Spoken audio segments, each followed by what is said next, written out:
I think as an individual, I do everything I can to be ready for whatever play comes my way or whatever I can do to help this team win.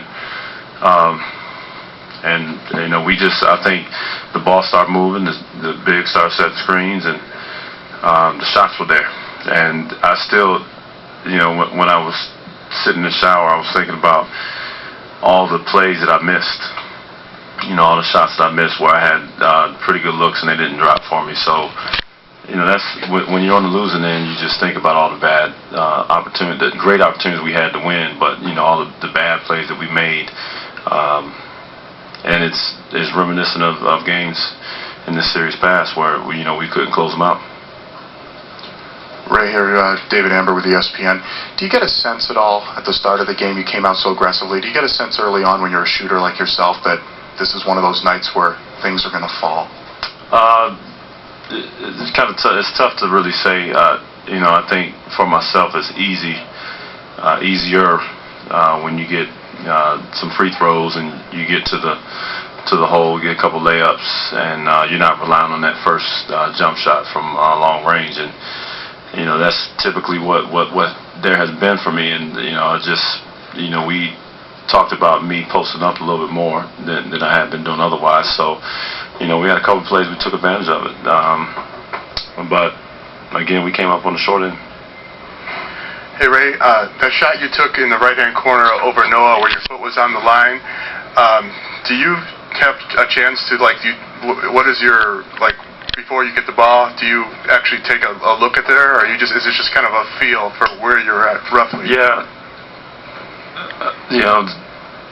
I've shot so many shots, and when I think about this game and, how long I've been in it, and as much as I shoot, I always know where I am on the floor. Obviously, I didn't know where I was on that particular play, but I just knew we needed a three. I knew we needed to score. Three definitely would have put us in good favor, but coming off that screen, it's tough. I mean, I've been on the other end where I'm trying to guard Ben Gordon or Heinrich or Salmons, and they got the ball in their hands, and you're planning for the drive, and you don't know when they're going to pull up and shoot it. So it's somewhat the element of surprise. And Noah's so long. I try not to be predictable, and on that play, once I got to my spot, I knew he couldn't get to it. But my foot was just, those inches just took that bucket away. I mean, that 3-point away. Right. Can you just talk about your mentality coming into tonight after having a short stint the game before with the Falcons? It seemed really the last game I played 26 minutes, and I think 58 here, so about averaged out. You figure that game 5 was somewhat of a blur because I was in there for 26 minutes. Obviously, I remember everything, every play. But for me personally, it seems 2 or 3 days have gone by since I played, and I didn't change anything I did today. I just went about this day business as usual. But I like to, whatever I did, I'd like to rethink it, and I can be superstitious, so I'm going to stay in Chicago overnight and go to the game in Boston. In the third overtime, was there any sense that the Bulls might have had an advantage because of their youth? The fact that you were well over 50 minutes and Paul was? We've been talking about minutes a lot in this series, and a lot of us have played a lot of minutes. I don't care who it is on either side of the team. You get tired out there.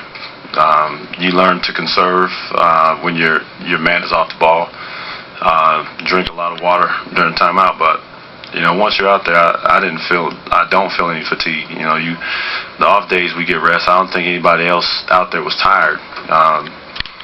Guys were just, ready to play, and it was like you just keep grinding, trying to grind it out and figure just one more play, the next play, get the next play, get the next stop. Let's score on offense.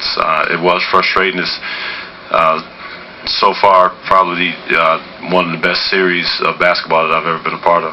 Ray, I believe at halftime you had more field goals than the rest of your teammates combined.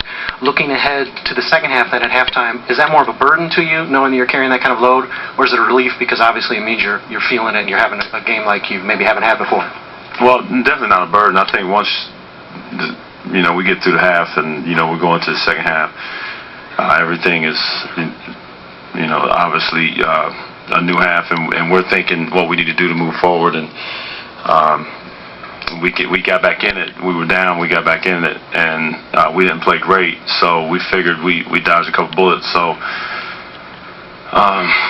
they had to figure out what they needed to do to keep me off the ball. But then, meanwhile, I know Paul always picks it up in the third corner, and Rondo picks it up. So it was a blessing because we didn't play well, and I knew the guys were going to pick it up going into the second half. Final question, please. Y'all played this series short-handed. There's some talk that Kevin Garnett has been working out, and perhaps he could play in the seventh game. What do you know about that, and what's your hunch that he will? You must be one of those conspiracy theorists, huh? Who's the insider? I personally, I don't know anything.